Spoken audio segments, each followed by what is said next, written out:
Did you see the stylish? Welcome to the Young IPA podcast. I'm James. This is Pete. G'day, folks.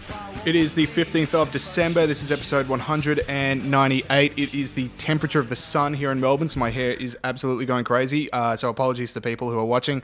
It could be worse. You could be wearing it. Anyway, we've got a big show for you guys coming up. Second last show of the year. We're going to be speaking to Sky News host Paul Murray. Huge guest. What a guy. Awesome interview. Such a joy to talk to. And yeah, you guys are going to love it because we love doing it. Nothing much more I can say than it was just awesome. Yeah, definitely the highlight of the show this week for me is speaking to the great man, Paul Murray. We've been sort of talking about getting him on for months, but he finally was able to do it, and it was terrific. Thanks to border closures, it was tough. That's right. That's exactly right. Yeah, but it was great, so make sure you tune in for that. Cool. So yeah, I'm in the studio with him. Pete zooms in. Great interview, so a lot of fun. We also got a bunch of other news stories that we should talk about this week, and I guess the biggest one from a national perspective is vaccine rollout. So last week we discussed how the vaccine was starting to come out in the UK, and William Shakespeare was like one of the first people to get it, sick of preferential celebrity treatment, but it's also being rolled out in the US as well this morning. So, and this comes across because at the same time, the Australian vaccine, I guess you'd call it, like the University of Queensland one, that's been pulled because of the false positive HIV test that we're getting signalled in the people that received the vaccine. So here's the thing. So the vaccine's been rolling out in the UK, in the US, a few other countries as well, but Australia's not adjusting its timetable at all to start injecting its own citizens with the vaccine. They're still saying we need to wait till March because of regulations, which is concerning.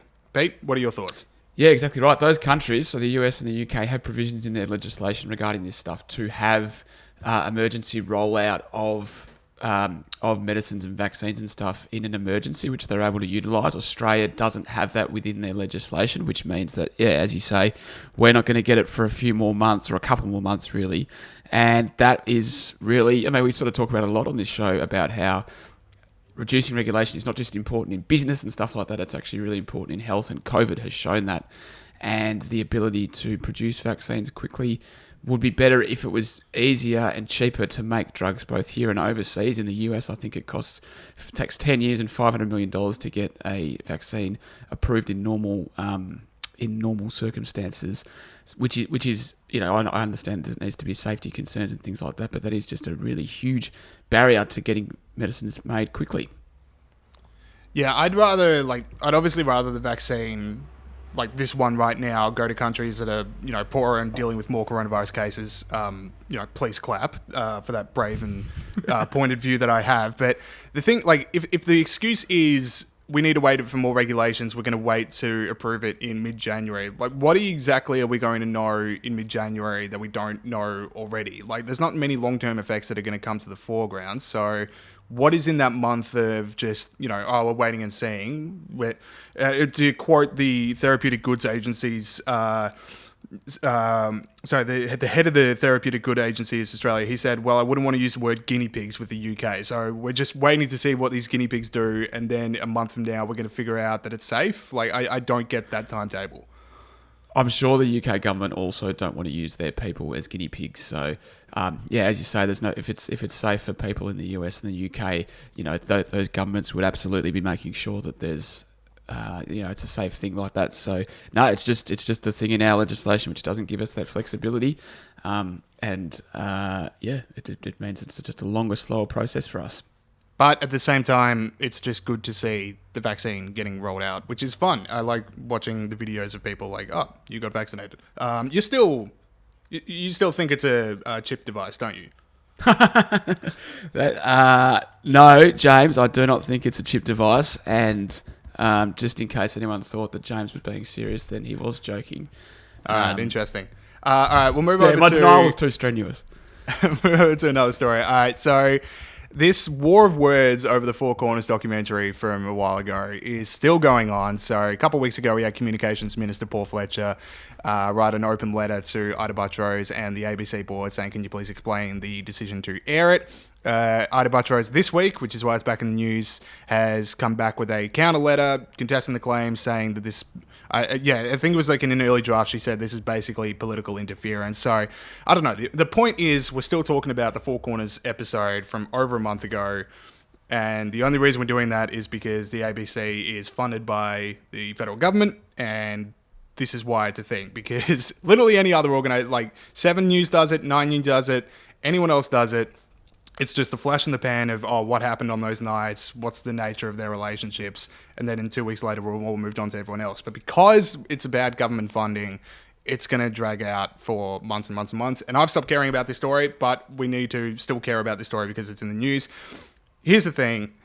If the ABC staff want to air Four Corners documentaries talking about these issues and having a go at the government, and they don't want to think for a second about changes to their funding, then welcome to privatisation. I know it's a point I've raised on the show a few times before, still bears repeating.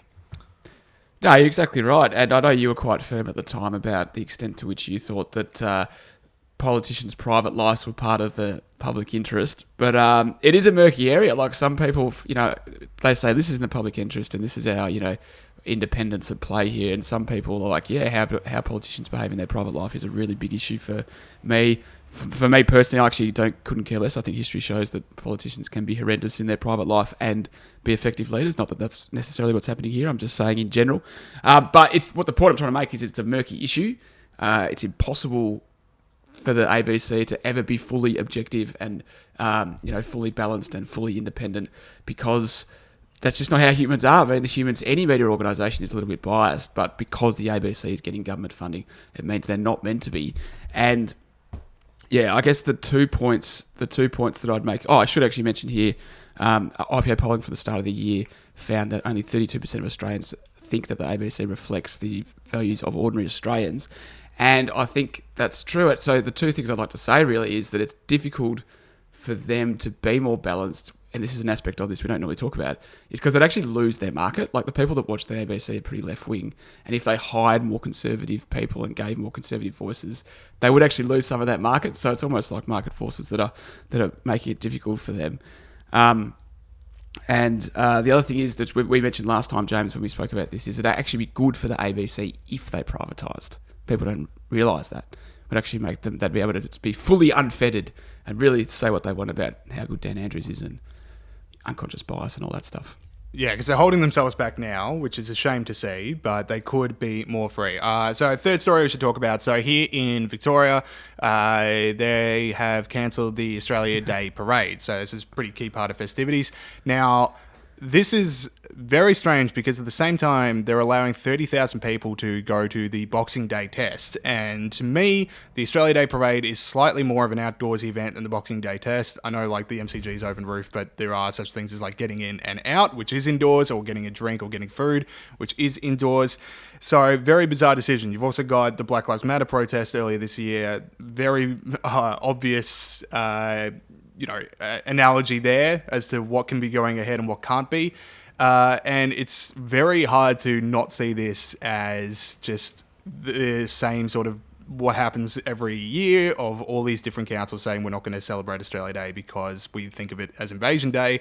It does seem to be that this is now at a state level too, Pete.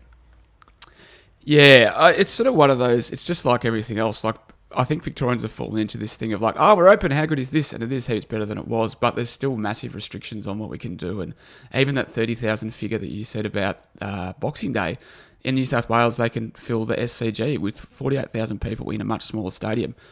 So once again, New South Wales is ahead of Victoria in terms of what they're allowed to do, despite the fact that, there's basically no cases. There's certainly no community transmission of cases at the moment, fingers crossed. So it is another one of those. So I'll be the poll boy again, James. And an IPA Commission poll earlier this year found that 71% of Australians support celebrating Australia Day on Jan 26, while 68% say political correctness has gone too far. So important to note that. But yeah, this is sort of all part of this thing that our restrictions are lifting slower. So you're saying you reckon this is part of just an attempt to sort of derail Australia Day in general. Is that your sort of view on this? I just don't see how you can let 30,000 people go to a Boxing Day test, and there are some other stories that might be about to break soon, which I can't go into, but there are other stories about to break soon about stuff that is going ahead where it just becomes very hard to believe that this isn't at least somewhat politically motivated against Australia Day. Wow, yeah. I mean, it would be the first time ever that the Andrews government has made a decision based on politics rather than on health and safety. So that would be an extraordinary turn of events. And you did mention the councils, James. We'd all see council in Melbourne's northern suburbs scrap their recognition of Australia Day, citing distress to the Indigenous community. Couple of things about that. It's like, firstly, you are an agent of the Crown. Like, if you think this is Invasion Day and you think that it's distressful, then like, quit your job as an agent of the Crown would be my advice.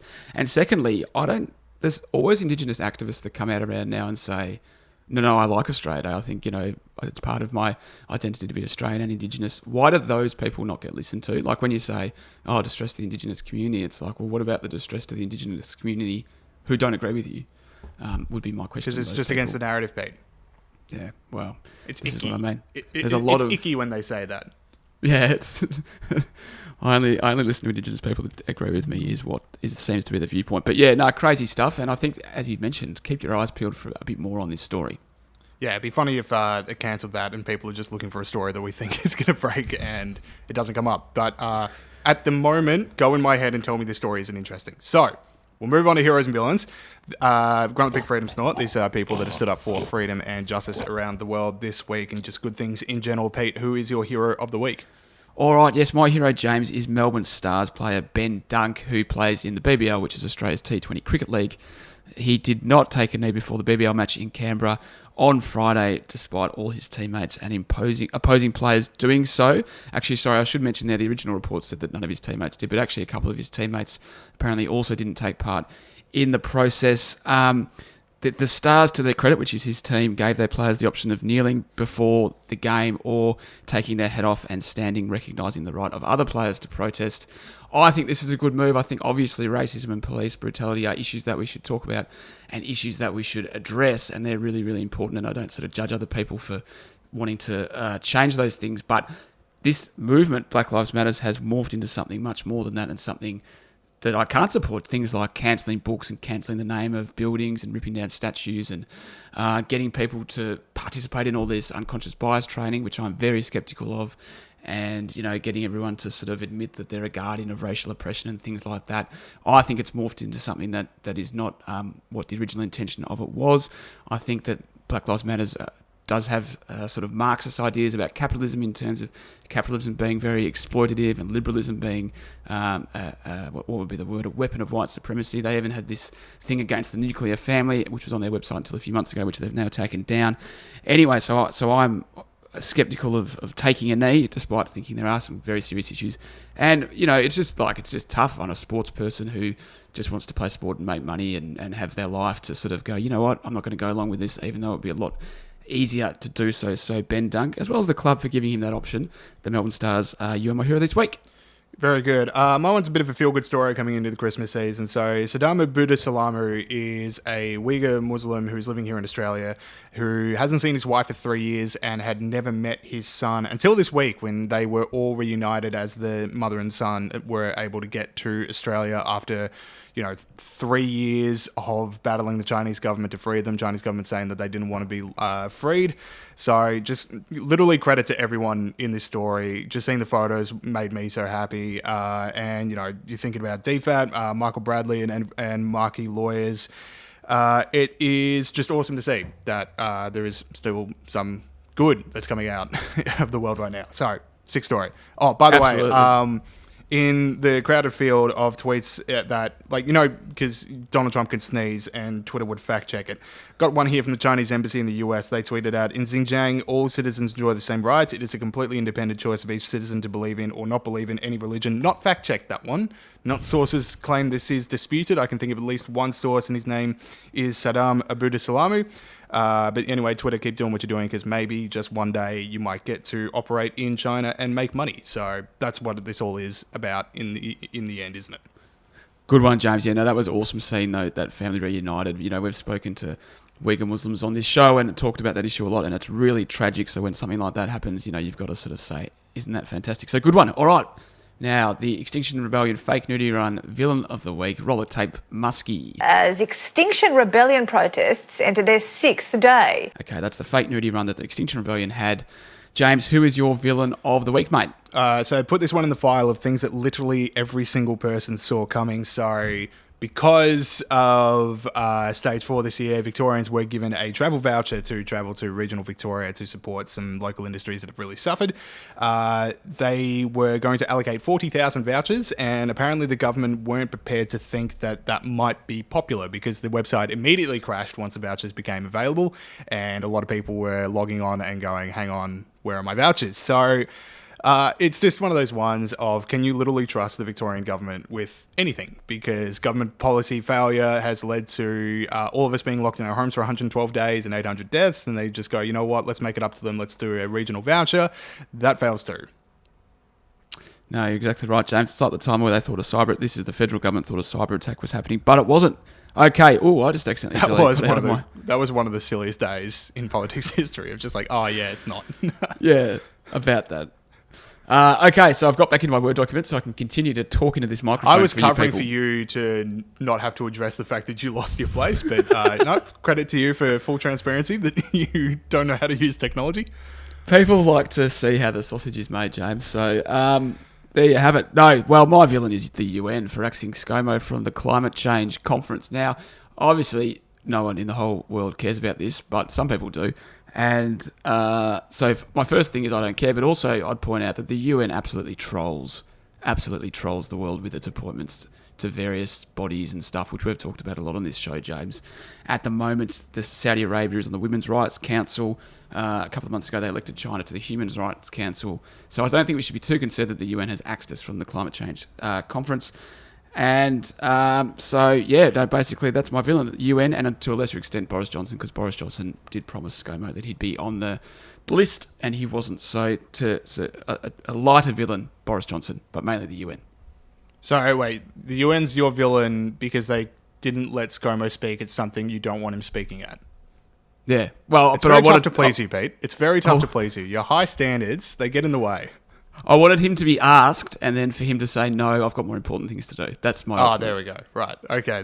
That's what that was. You reckon a politician's going to turn down a plum speaking job like that? Don't know, yeah. Who knows? But, all right. Yeah. That is it for the start of the show. We'll now go to our interview with Paul Murray.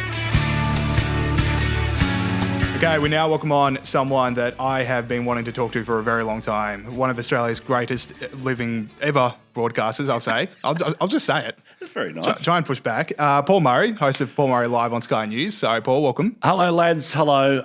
I sort of feel it's funny. It doesn't matter how old you guys are going to be. You're going to be like the Chaser boys, forever referred to as, "G'day, boys. How are you, boys?" Oh, yeah. I'll be 87 years old and still trying to push it that I'm one of the young people out there. Yeah, so. This will become the young-ish IPA podcast. All right, brilliant. So we've got a whole lot we want to talk to you about. We've got, basically just looking back at whatever the hell 2020 was, stuff for 2021.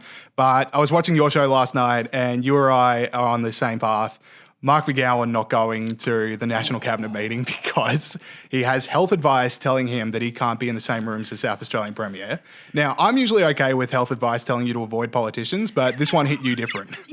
It just hit me like, I'm not going because he's got girls' germs. Like, it was the weirdest. I mean, this guy is going... He will have a massive election win next year, right? He'll win every seat in the lower house, every seat in the upper house, and if they can invent a third chamber, he'll win that as well, okay? So that's not in question. But the way that Palaszczuk won in Queensland, the way that they won in the Northern Territory, and the way he's going to win, he doesn't need to cut his nails because he's just scraping the bottom of the barrel all day, every day. And the fact that this isn't laughed out of the room, I mean, we're going to laugh at it, but the fact that he'll probably defend it and double down on it today, but it's really a metaphor for how dysfunctional the Federation has become in 2020, that, one of the absolute stables, one of the upsides of the job of being Premier is being able to go to Canberra and sit with all the other premiers and have dinner at the lodge and then to be able to throw things around at COAG. But now, because the premiers have now been empowered to effectively become, the board of directors, and the Prime Minister has been converted into the CEO role, it's an option whether you go. And the idea that, that Stephen Marshall has got COVID because somebody in his state has COVID? Like, I can't swear, but imagine I am. You say CEO, I see it as more of like a substitute teacher, like someone that kind of has control of the room, but not really when it comes down to it. Well, and this is the thing, and it's not through a fault of his management. It's the Constitution in full show, and the fact that they haven't contested the lines of control, the fact that they pulled out of the Western Australian High Court challenge, the fact that they haven't tried things on the quarantine powers, all of that stuff. A judgment clearly has been made that, and it's probably the right political judgment, as frustrating as it is for those of us that are into freedom, is that the populations are more than happy with how this has all gone down. I hate that Australia has become multiple nations with a shared bank account as opposed to a federation. As I pointed out on telly, McGowan's selling this line to the people of Western Australia that it's all exports and the mining industry that's the reason we're in surplus. The number one source of revenue for the WA government is Commonwealth grants. So the only way he got to his surplus was based off what the rest of the country was giving him. And, what's really sent me nuts this year is the concept that everyone still expected their Medicare card to work, but didn't quite understand that that is something given to all Australians. And when Palaszczuk came out and said that garbage about, our hospitals are for our people, and there were real life consequences to that. Like the lady who lost a baby because she assumed the system was so inflexible that she wouldn't be able to cross the state border and she had to wait 6 hours. And the way that the left say that Trump is post-truth, coronavirus is post-logic. And, the complicity of the public has been frustrating, but also the naked way that these state leaders have played the game where we don't need QR coding, we don't need contact tracing, we don't need to just get on top of a 20-person outbreak. Instead, shut the borders, and because something's going on the other side of the line, we justify you not being able to see your kids for Christmas. And again, that idea that when when this issue becomes so personal that your kids can't come and see you, or you can't see them for a wedding, or they can't come to your funeral, and you're okay with that, is ridiculous. So, Paul, you sort of touched on it a bit there, the fact that the reason the premiers are carrying on like pork chops, to put it frankly, is because it is popular with their populations. How do you think that happened? How do you think that they were able to convince the people in their state to support this kind of thing? Is that just fear? Is that just not being able to understand, a pandemic and the statistics behind a pandemic? How do you read that? One of the fundamental miscalculations I made this year about where people would draw the line, what they would accept, what they wouldn't, is there was a certain section of the population who thought, how good's Queensland without the tourists? How good's the Sunshine Coast without the tourists? Let alone the concerns of sort of over 65, and we saw that particularly in places like the Sunshine Coast and how that moved around. But you guys talked about it recently, which is if you were told up front this is going to go for 100 days, your protests would have been in the second week, not the penultimate week before the restrictions were lifted. And I don't think this stuff was particularly conscious, but it was just frog in the pot stuff. And also I think the way that we in the Western world now don't really have to give much up. That literally a war can be being fought on the other side of the world, but there's no conscription, there's no bread lines, you don't have to give anything up. It's just happening somewhere else. Well, if your job was in danger, there was a welfare system that meant you were going to be okay. And if your job wasn't in danger, there were either less people in and around where you went to work, or you didn't have to go to work. And leaders were very clever eventually trying to work out that, what started as we're all in this together, let's share the sacrifice, became you're the new Anzacs, because good on you for staying home and watching telly for a few months. And people, unsurprisingly, who didn't have to give up much, who, yes, had inconvenience, and obviously Victoria's a different question, but they all basically get the advantages of where they live with no downside, and slowly but surely they turn around and think that that's because,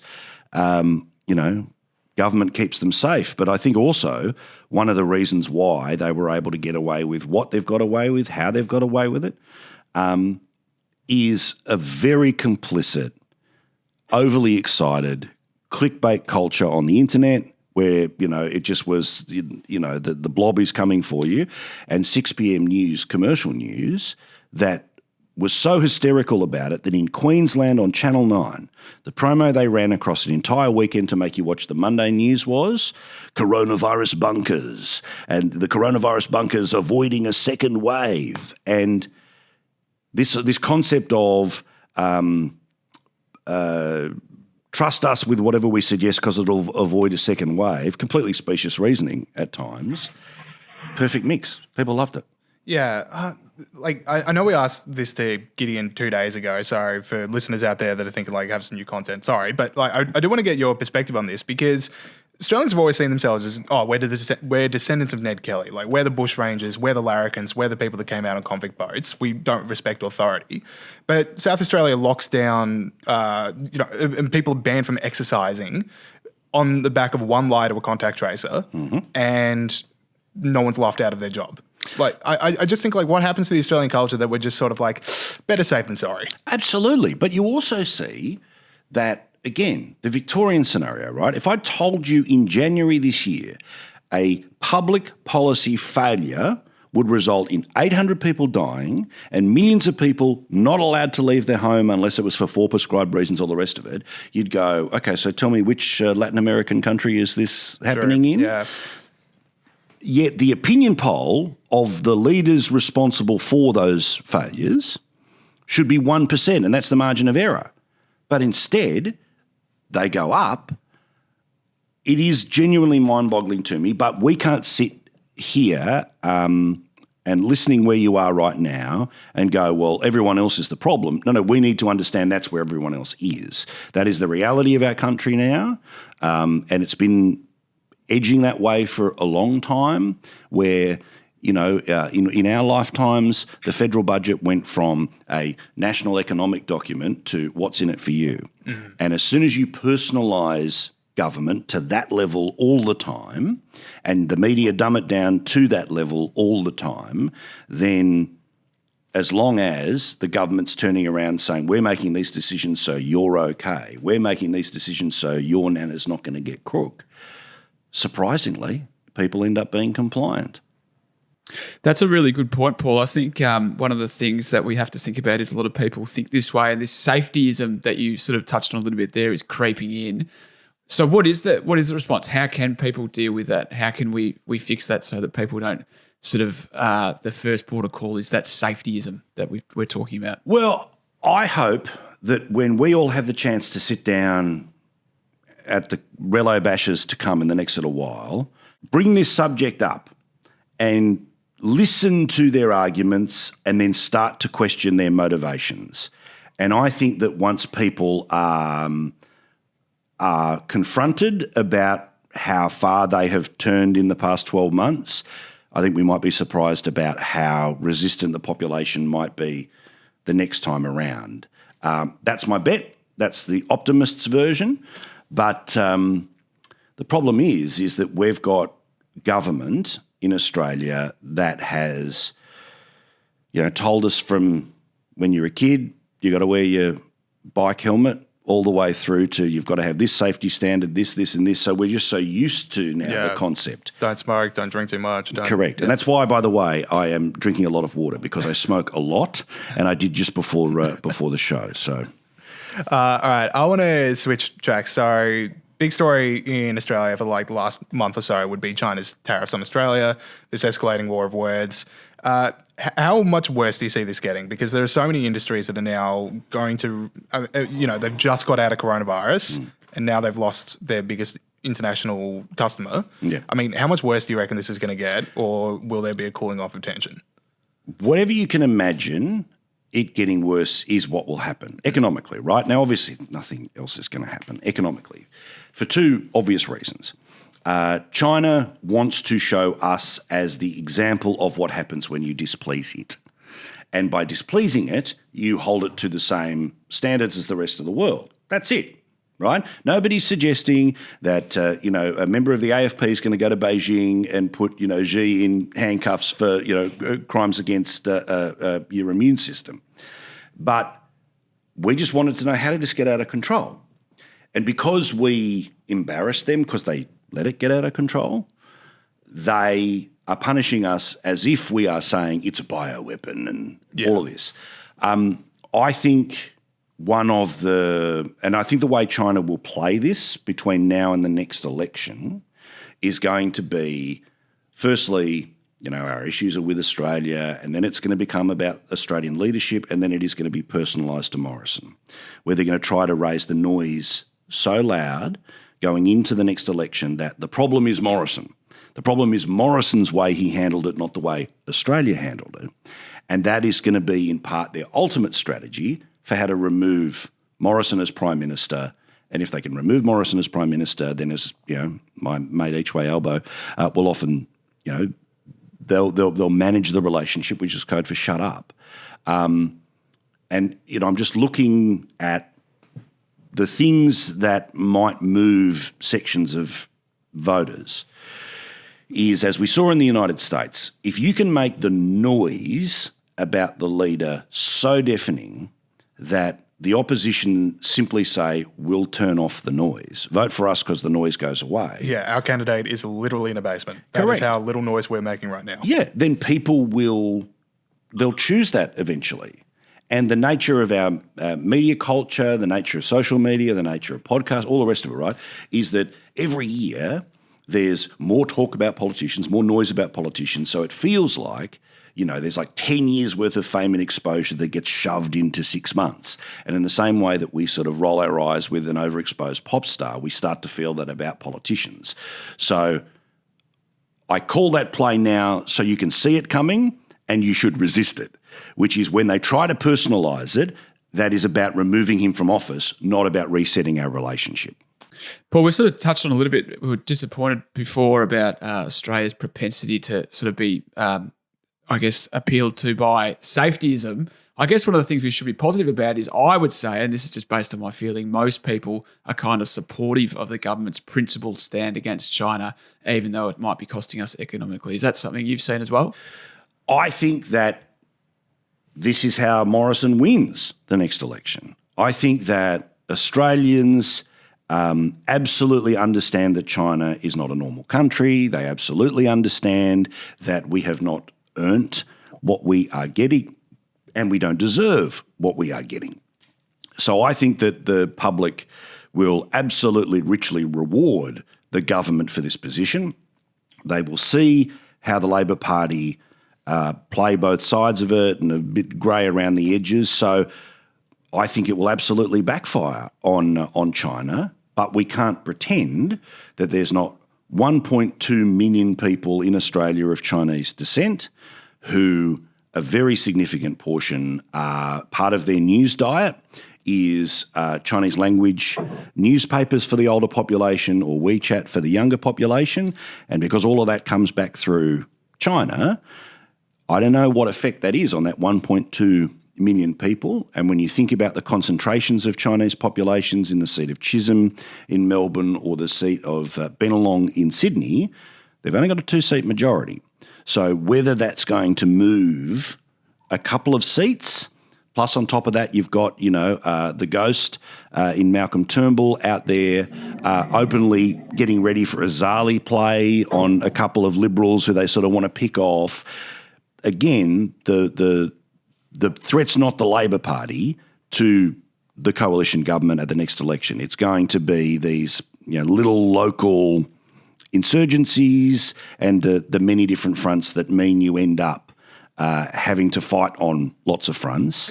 And, looking back at the 2019 election, the Liberal Party probably would have ended up with a couple of seats more if they didn't have to defend Warringah the way that they did, if they didn't have to fight against the Independence Party that was running in 17 different places. So what you're going to see here is from the left increasingly, they're going to eventually want to fall into, because they're desperate to find the reason to want to reject Morrison as leader, and you're going to see the left coalescing around either climate inaction, or you're going to see we need to much of the business community who have been appalling in support of a government that wanted to cut their company tax rates, eventually sort of by voicing a want to normalise the relationship, that's going to help legitimise what China's going to be trying to do in the next little while. So to recap, there is a chance that next election I get to see Malcolm Turnbull get embarrassed again. 100%. He's still my beating heart. We will all be in the front row. This bloke's political radar. I mean, when I talk about The Guardian, I don't talk about The Guardian by title on air. I call it the Turnbull Times because, remember, without him, it didn't exist. Yes. And his worldview is that worldview. But he has no concept of the suburbs. He has no concept of the quiet Australian, the average Australian, the normal Australian, the sane Australian, So he'll pitch to the Q&A crowd, he'll pitch to Twitter, he'll pitch to the Turnbull Times people, but there's going to be they'll pick a seat and there's going to be a shed load of money that's going to turn up the noise on the local MP until eventually the community says, all right, if the noise goes away, I'll give you what you want. And that's the thing about the modern left is, they have perfected the art of the toddler tantrum, that they just, like, I've got a 2-year-old and a 6-year-old, okay? So I'm very aware of how this political tactic works, which is you keep making noise until you get what you want. Your role as the parent, the adult, or the free Australian is to say, go to your room. Yeah, I'd love to say that it's a left thing, but let's face it, no one does it better than Donald Trump. No one throws a toddler tantrum better than that man. And you know what? It's a funny thing. I've been obviously thinking a lot about Trump in the post-presidency idea, right?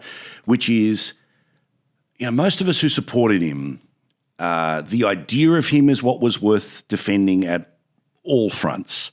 What he represented, I love the idea that, the movie industry, the restaurant industry, the hotel, every other industry was allowed to be disrupted, but politics wasn't allowed to be disrupted.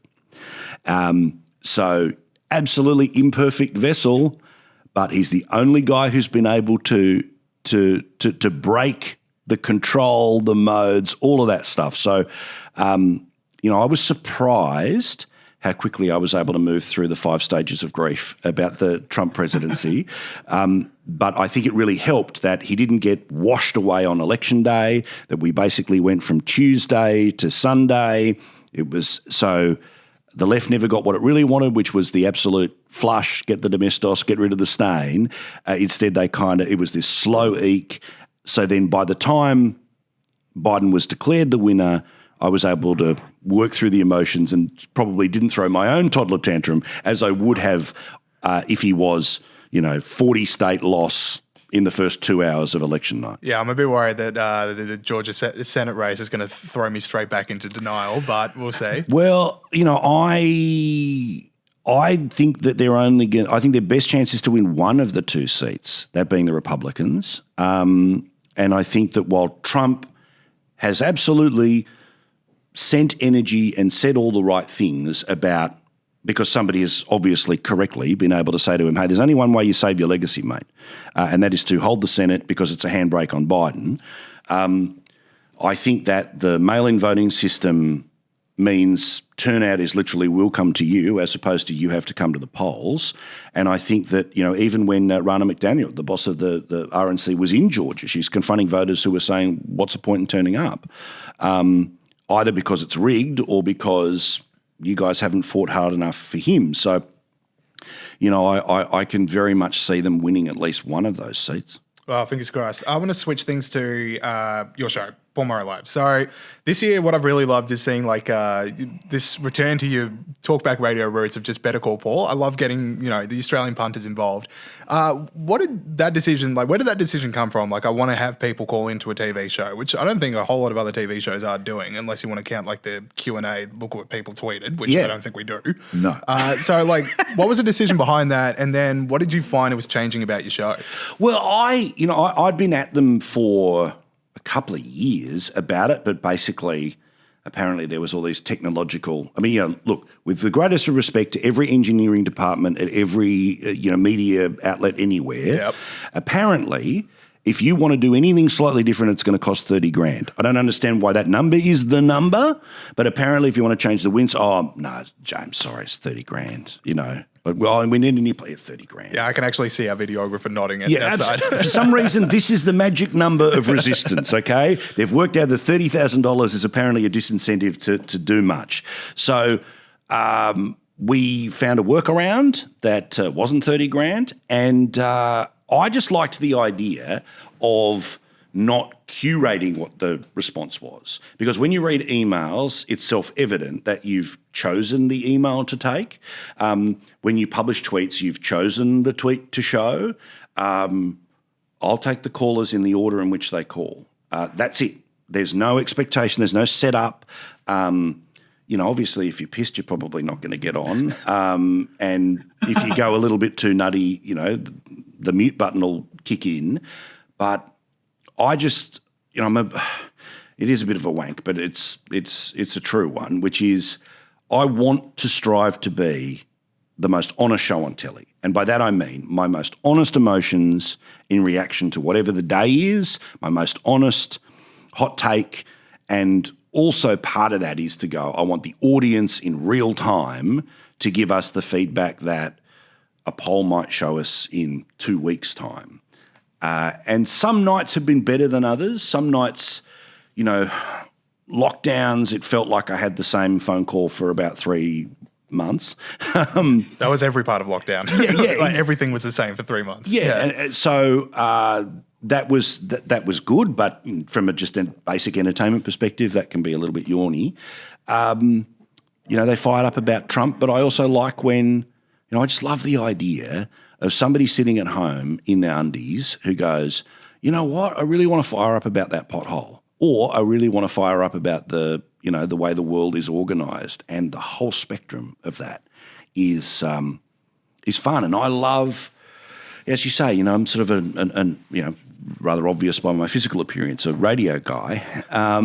So I enjoy the intimacy of it, the personal nature of the communication, and I love the idea that the relationship with the viewer is as personal as possible, because there is a style that can develop after a while when you've got a talk show, which is here's my opinion, now do with the tablets what you wish. I don't like that style. Paul, one of the other things Sky's been doing recently is expanding its online presence, and at the ABC in particular, it used to sneer at Sky for their ratings, but now they've significantly improved.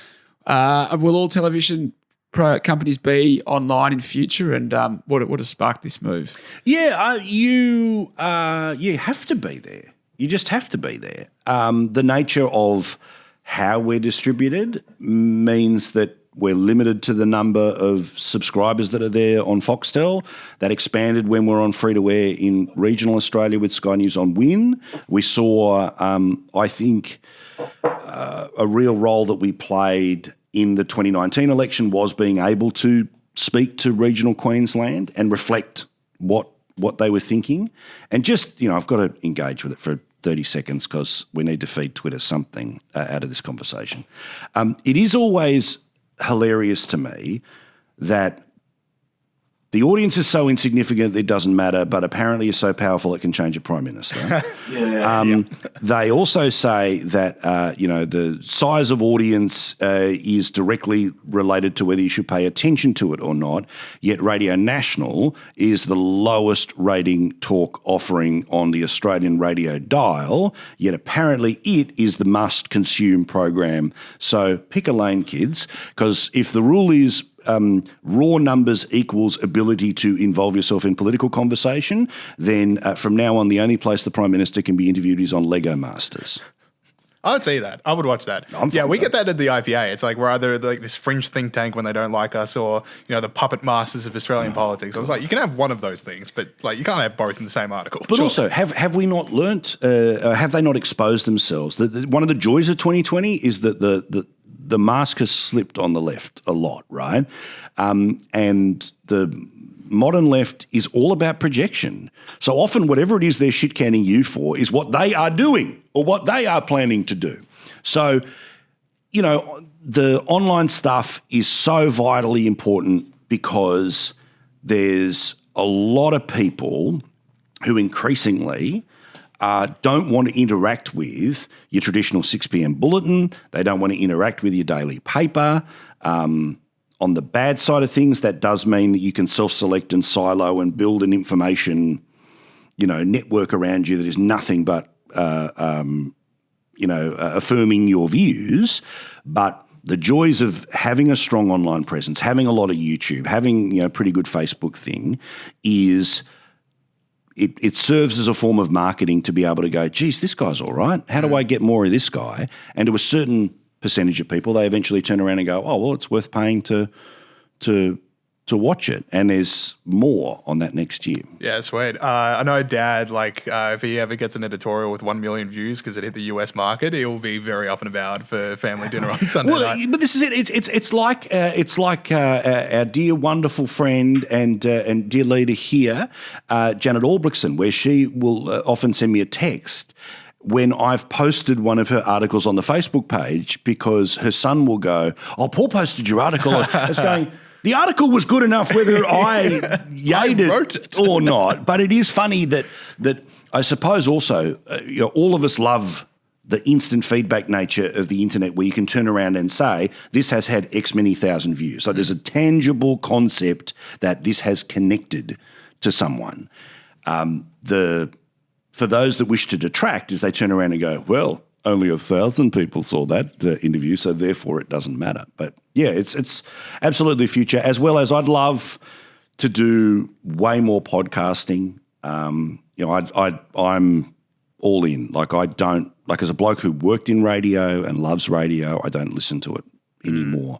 My diet is podcast. Interesting stuff. Yeah, no, it is an interesting thing. I mean, I don't know, with the radio thing, I don't listen to it anymore as well. You just sort of listen to the podcast whenever you want. Now, we sort of touched on a little bit there talking about 2020. What's going to happen in the future? What's going to be the biggest issue of 2021 if we could get your crystal ball out there, Paul? Well, the lotto numbers will be 17, 25. If everyone... Mine's off. I always love that question because obviously we're all trying to take our punt on where it'll be. Yeah.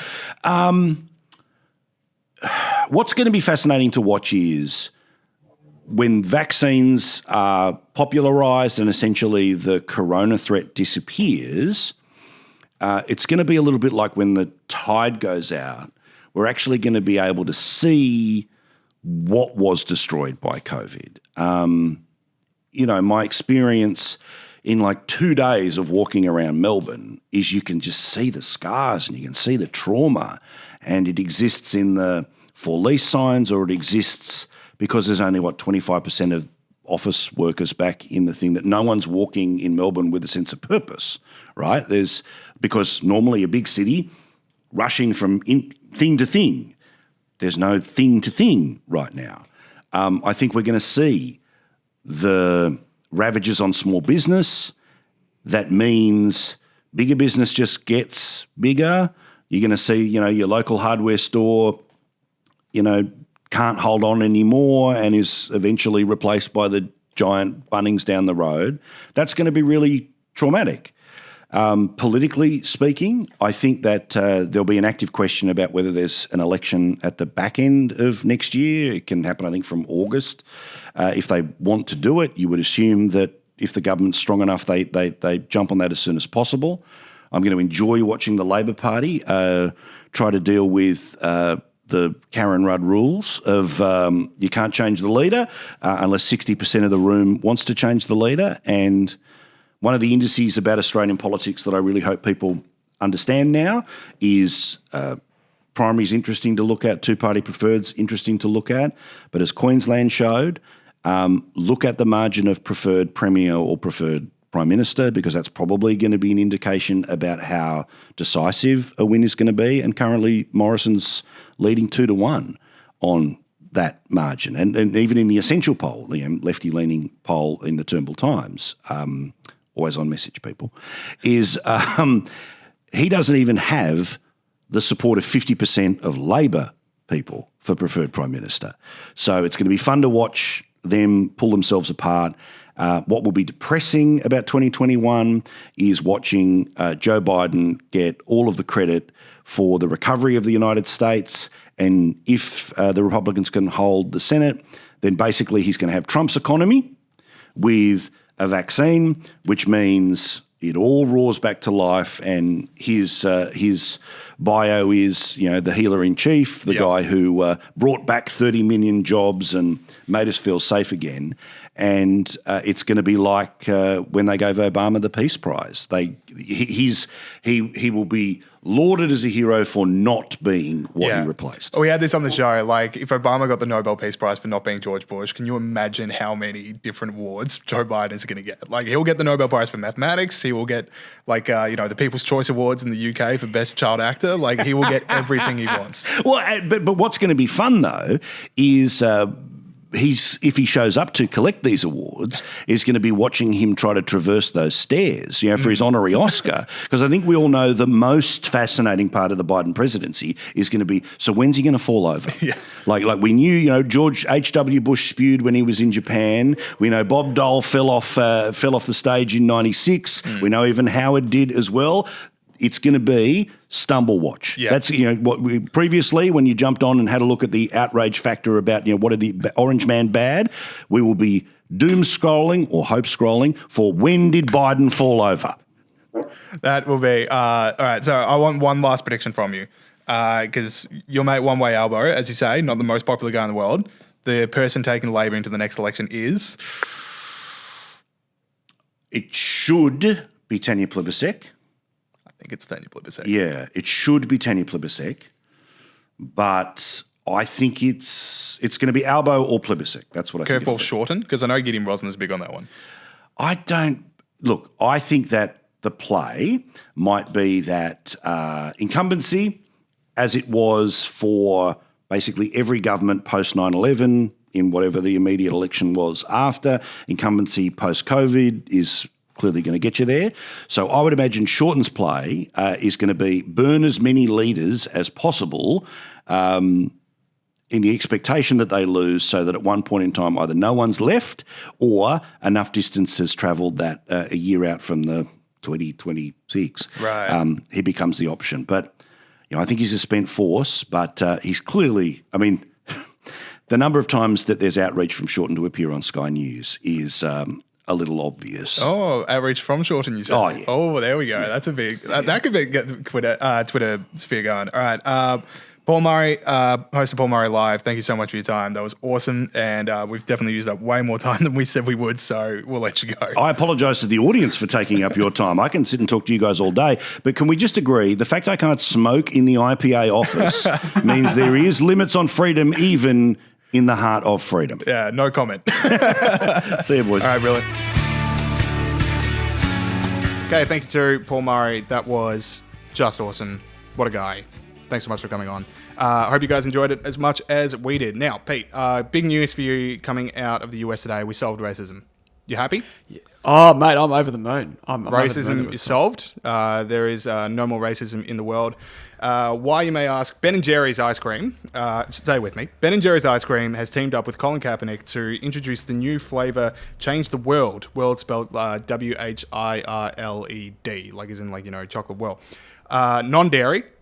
Non-dairy, as if I could have seen that coming. The flavour of supporting the fight to dismantle systems of oppression and empower black and brown people, coming to freezers in 2021. Pete, what do you reckon dismantling systems of oppression tastes like?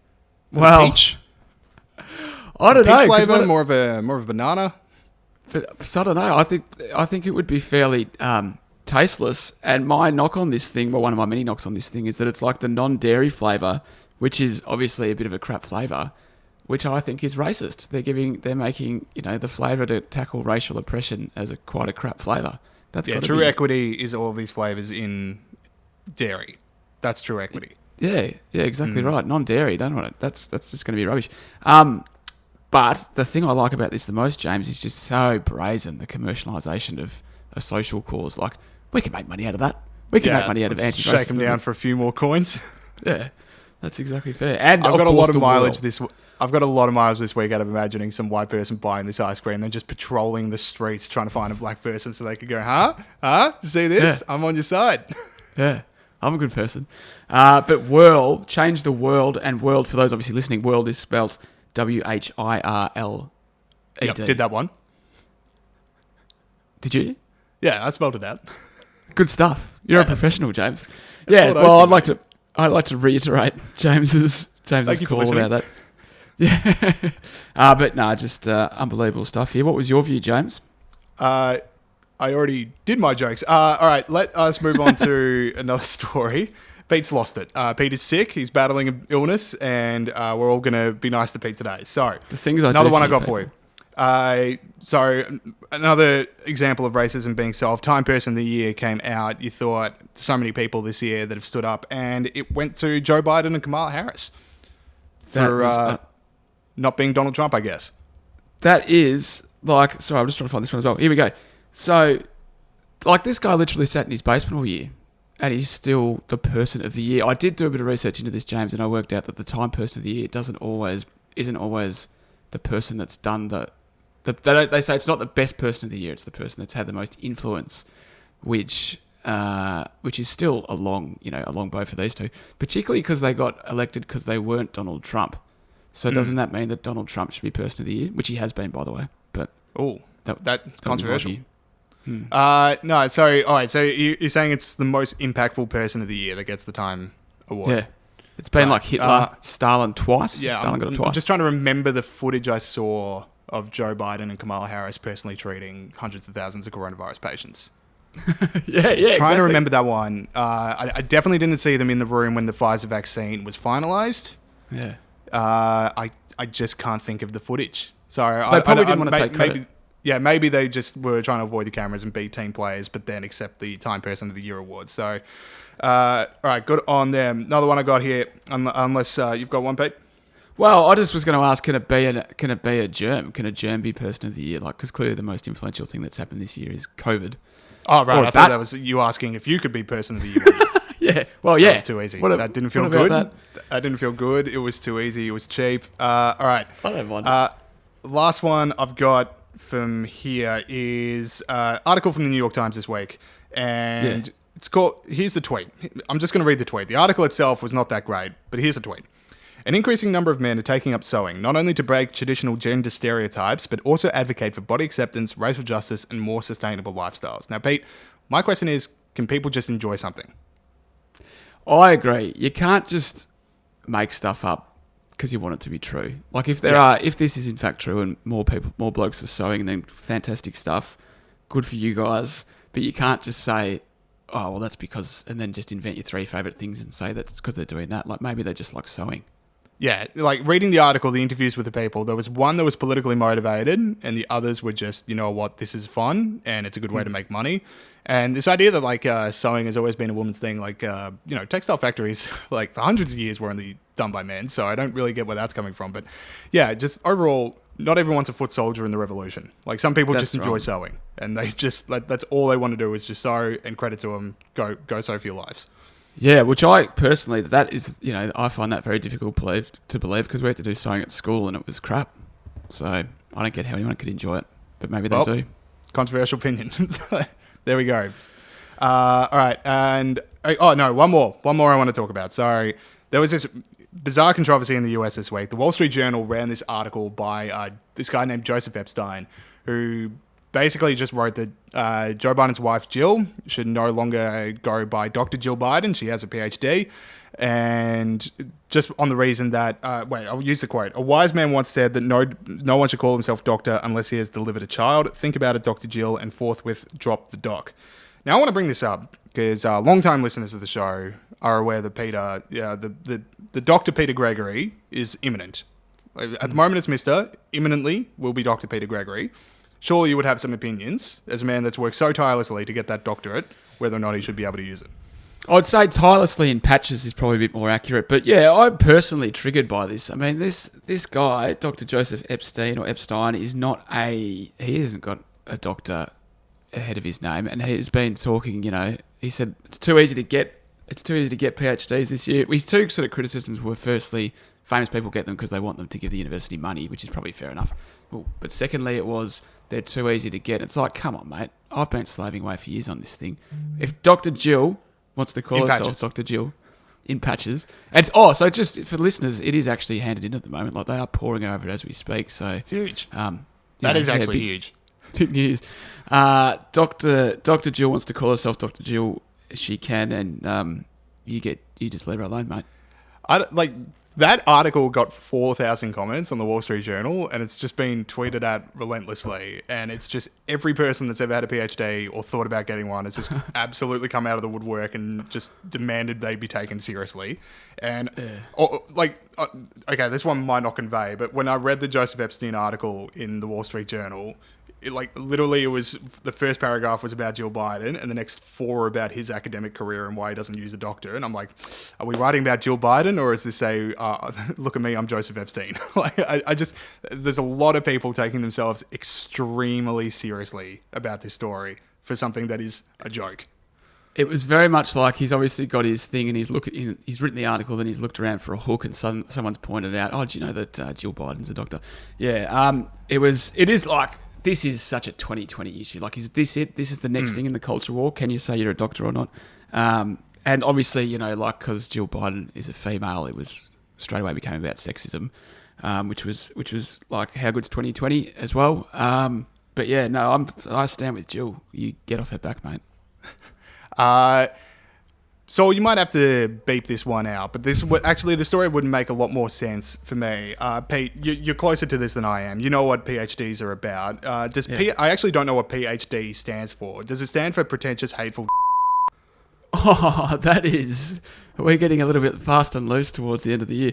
No, it doesn't stand for that. I actually sort of forgotten what it stands for. Philosophy doctor or something. Maybe that just fell out of your head as you were working on it so tirelessly. All right, that is it for the show this week. Thanks again to Doctor Paul of Murray. Philosophy. There we go.